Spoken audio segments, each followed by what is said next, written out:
Hey, fight fans, welcome back to Carlo Prusa MMA. I am Carlo Prusa, and today I am with the Vanilla Gorilla. He is UFC veteran, Mr. Chase Sherman, and he's about to take the gloves off once again, November 15th, going down Biloxi, Mississippi, taking on Maurice Greene. Chase, how we doing, man? You're only about 3-ish weeks out from the contest. What's the mindset right now going towards the end of training camp? Going in the last 3 weeks, just pretty much just really pushing the cardio, try to get that up and staying healthy, getting the mind right, make sure the body stays right, and then just kind of staying a little bit more stoic in my approach as the time gets near. You know what I mean? Not letting the emotions get too elevated, and yeah, just staying on track, staying focused, man. You've been talking about lately, you're on this hero's journey, man. Ever since you started the whole Gamebred thing, I mean, you've been putting on dominant performance after dominant performance. Started off last year in Biloxi, a big win over Carl in the first round. You're coming off of a big win over Alex in the first round. I mean, you're finishing these people in dramatic style. What is this hero's journey for you?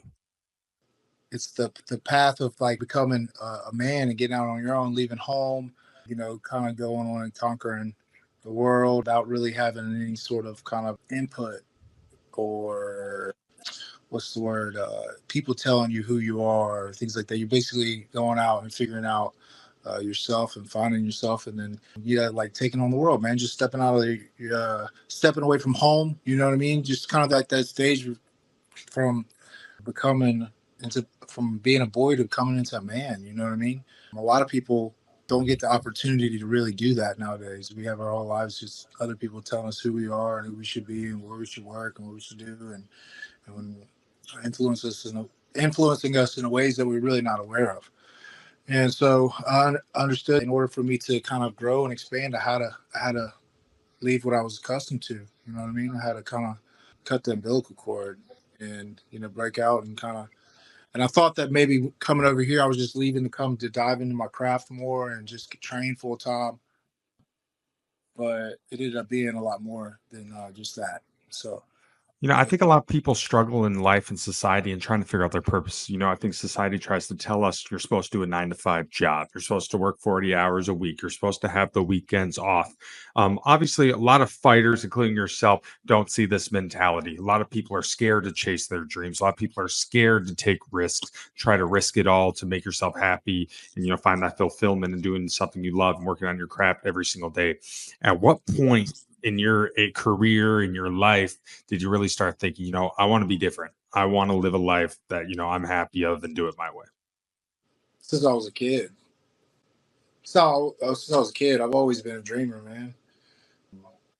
Yeah, there was no way I was gonna. My mind really couldn't fathom the concept of knowing that I'm here for one experience and I'm gonna allow this society or culture or whoever else dictate what I do with my life and what I do with my time here. So I've been that way since I was a kid. Really, my dad would tell you, he's like, I thought that I lived in a fantasy world or that the world revolved around me. You know what I mean? Um, but that's kind of I've always been kind of that way, and so I couldn't just go. When I got done playing football, it's like I wasn't going to go sit and work for somebody else.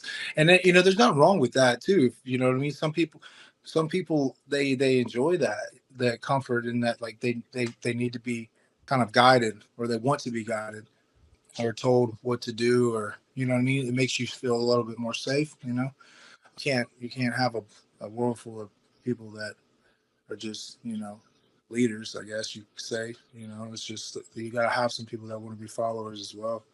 You're coming off of a big win over Alex Nicholson there. Great finish there in the first round. Looked like Alex was picking up some momentum.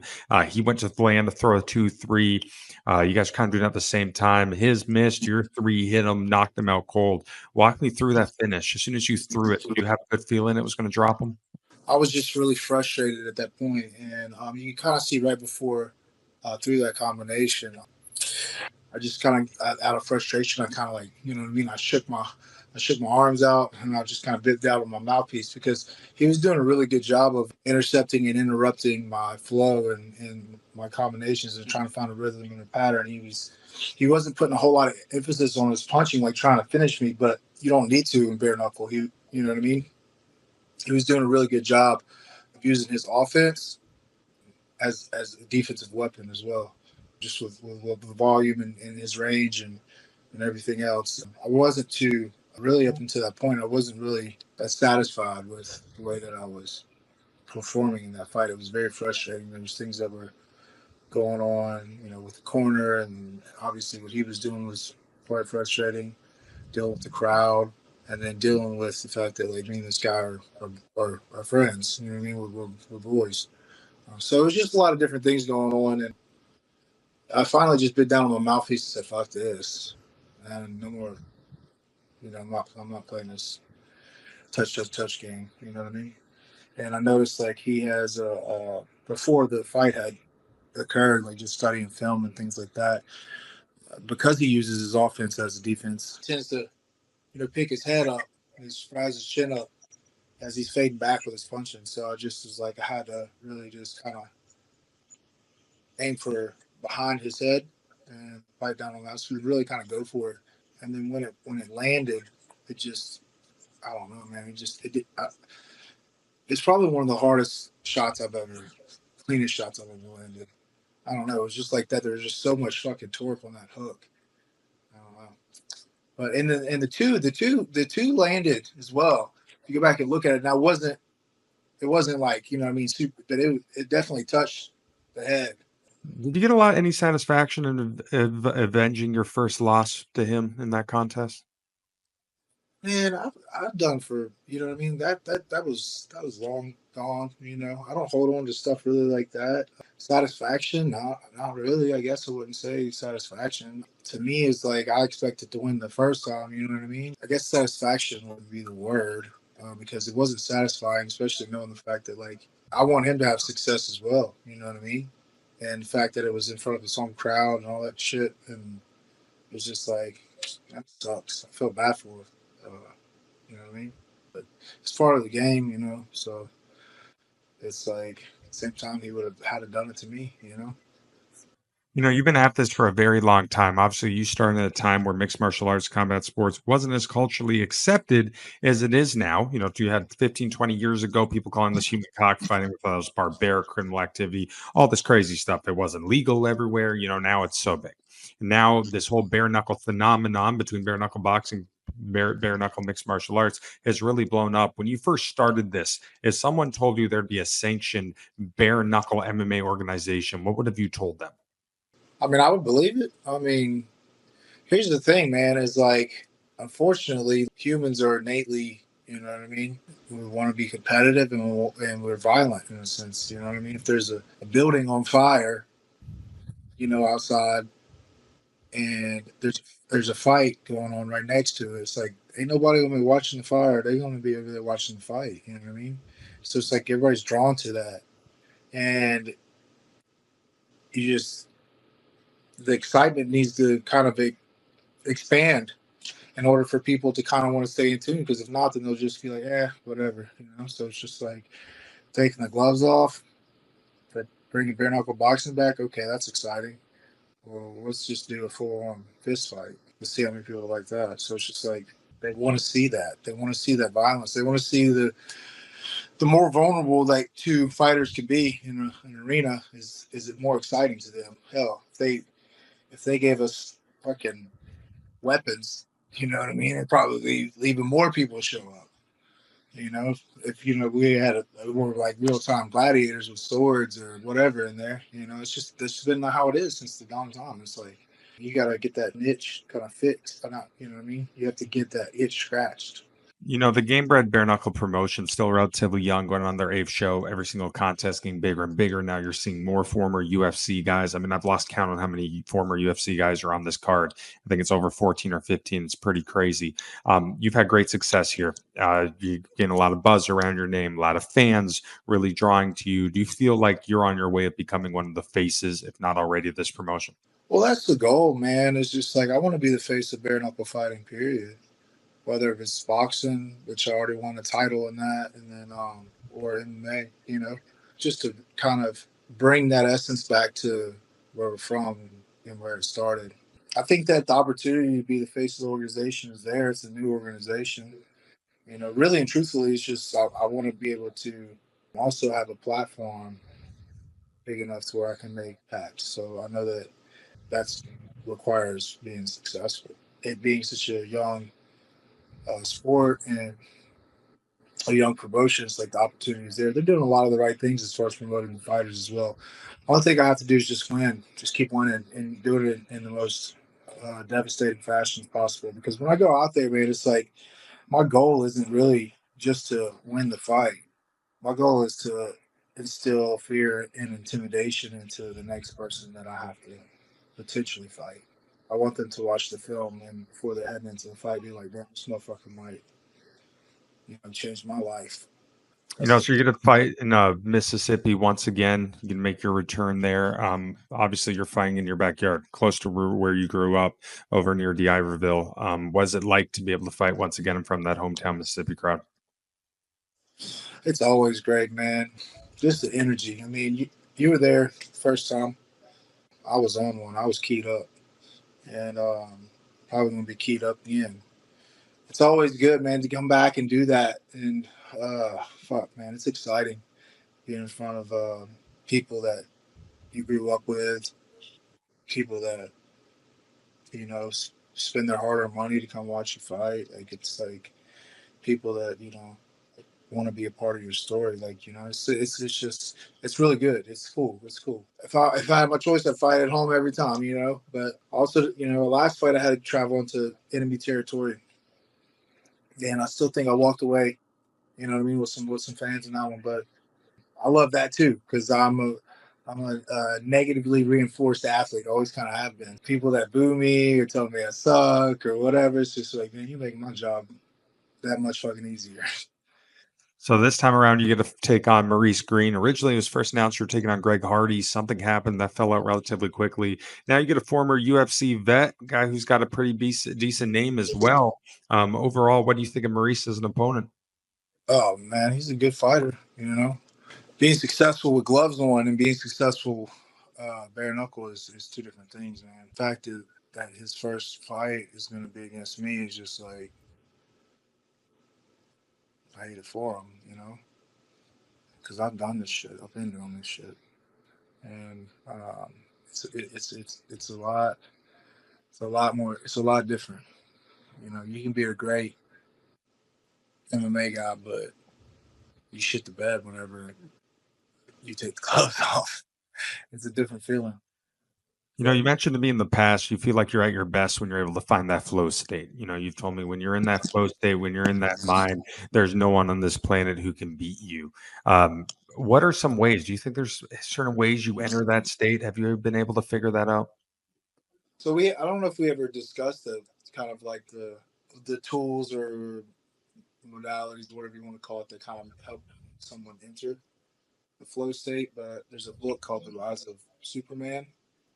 It speaks on that. One of the biggest ones, probably the biggest one to enter in the flow state, is how vulnerable you are to danger or getting hurt or dying or being vulnerable in the sense of like being embarrassed. So like basically that's what they were trying to figure out is like what what was causing this like really progressive jump in extreme sport athletes and performance in extreme sport athletes, in comparison to other sports. And one of the key variables is danger. And so like 20 years ago, if you were to talk to a big wave surfer about surfing, a 50, 60-foot wave, they'd look at you like you're crazy. Now they're out there surfing 150-foot monsters. You know what I mean? And like whenever you enter that flow state, I guess you're performing at a 500% better rate. So like when I found that out, I was just kind of like, all right, well, how do I how do I make that happen? And so just like things like ride on a motorcycle, things like things that are usually difficult somewhat difficult, but easy enough for you to also kind of do like naturally. You know what I mean? You don't want it to be like overstimulating. Like the reason that like it being vulnerability being one of them is because like all those fight or flight mechanisms kick in. So like if it's dangerous, your body's gonna want to go into survival mode almost. So you can't you can't run in a fight. You know what I mean? You can't run from 150-foot wave that you're surfing, or if you're doing extreme ski slope, racing or anything like that. You can't run from those things. So your body tends to do a couple of things and slowing the heart rate down, slowing the breathing down. Pupils get dilated. You kind of lose sense of time and space. You kind of and you really just get to the body. And you're out of your head. So you're flowing. You know what I mean? You're just kind of performing at your absolute best. And there's things that take away from it too. Like stress or anxiety or being on your phone all the time. That like we're always overstimulated and shit. So um, we have to be kind of intentional with that part of my training. As far as that goes, because that's how I'm a feel fighter, man. I fight off of feeling. I fight off emotion. I fight off of those things. I'm not like an XYZ. And so, like for me, I need to be able to go in there and just move like I know I'm capable of moving without thinking about it. Doing things I need to do. If I'm thinking too much. It's just like it's not there. So there's a couple different things that I do, to help try to get in that state more often. But thing is too is like you can't really force yourself to get there because then you know what I mean. You're not going to be in the flow state. You're going to be thinking about just trying to get into that. So it's it's interesting. No, for sure. So we haven't seen you in action since March, but a big viral video went out a few months ago, a couple months ago now. You were at a casino while a big brawl broke out between Brendan Allen and Marvin Vittori. Do you want to maybe walk us through what exactly happened there? Yeah. So we were at the PFL fights, and I came out of the fight and walking through the casino, and I seen one of my teammates, one of my homeboys, arguing back and forth with Marvin and Tuco actually, and he just signed with the UFC, but him and Marvin are just they're jawing at each other back and forth, and like Marvin's like trying to like big dog him and shit, and so like I'm standing there, I'm like, hey, y'all need to chill out, and Tuco's just like, I mean, he's holding his ground, he's like they're getting into it verbally. And I think it was because there was some kind of issue going on at the PI that happened between Brandon and Marvin, and Tuco and Brendan are they're like this, man. Marvin starts going at Tuco. I'm standing there making sure nothing, like ain't nothing gonna happen. You know what I mean? Because well, that's my teammate. And next thing you know, Brendan comes running out of nowhere, and he's like, "What's up?" And like daps him up real quick, just pop pop. And so like Marvin, like kind of stumbles back or whatever, and everybody's trying to like break it up and this and that. And I was trying to break it up as well. I was just trying to make sure nothing really kind of went down, and I was also trying to make sure that Marvin didn't get like what I'm saying, like just jumped by like 20 kill cook guys, because there's no glory really in that, man. There's no, but he just wouldn't stop talking. He just kept running his fucking mouth, and he kept just trying to like just ag it on. And I guess he didn't know that Brendan was really about that life, man. Like so. He was gonna like, what I mean. It's easy in public to be doing all this because most people nowadays just call the cops, and but Brendan's from around the same way that I am. You know what I mean? Down there in South Mississippi, South Louisiana. He's from Slidell area, but and like people, we don't play that shit. And so Michael Johnson was in the middle of it, and he goes, "Y'all two want to square up?" And Brendan's like, "Yeah, let's do it." And so like Michael Johnson was like, "Everybody back up." And Marvin, you could see it in Marvin's face. He's like, "Man, fuck! I didn't think this was all going to happen. I was just, probably doing it for like a publicity stunt, basically just to, And it's like, but Brandon ran up and just as soon as the space got cleared out, he took off right after Marvin, pop, pop, pop, pop, and that was it. And I was the whole time this was going on, I was over at the blackjack table behind it, picking up all the chips and putting them in my pockets. I just can't do that. I thought about it, but All right. So, I mean, you've been doing this for a very long time, and you know probably better than anybody. There's a lot of sacrifices with being a mixed martial artist. I feel like you have the casual fans that watch it, they see the big names, and they're like, what a great life to be a professional fighter. It's glamorous, it's glorious, but there's a lot of sacrifices with it, especially starting out on the regional scene. You're not making much money right away. A lot of guys have to have 9 to 5 jobs. They have kids, they have wives, they have to pay for training, they have to get punched in the face and beat up killers who want it just as bad as they do. Obviously, when you make it to the UFC, you make it to the Gamebreds, financially gets a lot better. But the other sacrifices, are still there. What's made you keep with it and keep punching and kicking for all these years? that desire is still there. You know what I mean? And it's there for a reason, and I'm not going to ignore it. And the fact that I'm in my prime right now, you know what I mean? Why would I quit? There's still a lot that I can do for fighting and fighting can do for me. With that opportunity is opportunity for me to, like I said, make an impact and have a platform big enough to do so and make, be a change, positive change, potentially my community or the state of Mississippi or wherever until until I feel like I can't do it anymore, then I'm going to keep doing it until I know it's time to hang it up. Then, you know, and plus it's a lifestyle now. It's not really even that goal oriented. It's a means of of progressing as a human being. It keeps me in shape. It keeps me dedicated to my body, dedicated to my mind. It keeps me eating right. It keeps me disciplined. It keeps what I mean. It keeps me focused. It keeps me. It gives me that competitive outlet. It gives me that outlet for violence, so I don't like suppress anger and end up what I mean, just beating the shit out of people that are. It's martial arts is a way of life. Before the UFC run and everything, you were able to start off with Dean Toole, obviously Island Fights for all those years. Is it pretty cool to be at a point now after that UFC run to be back with Dean at this promotion? Hell no, that motherfucker's an asshole. No, I'm just kidding. Yeah, man, it's good working with the dean. He's great, man. He's awesome. That's my homeboy, man. We've been together since I first turned pro, man.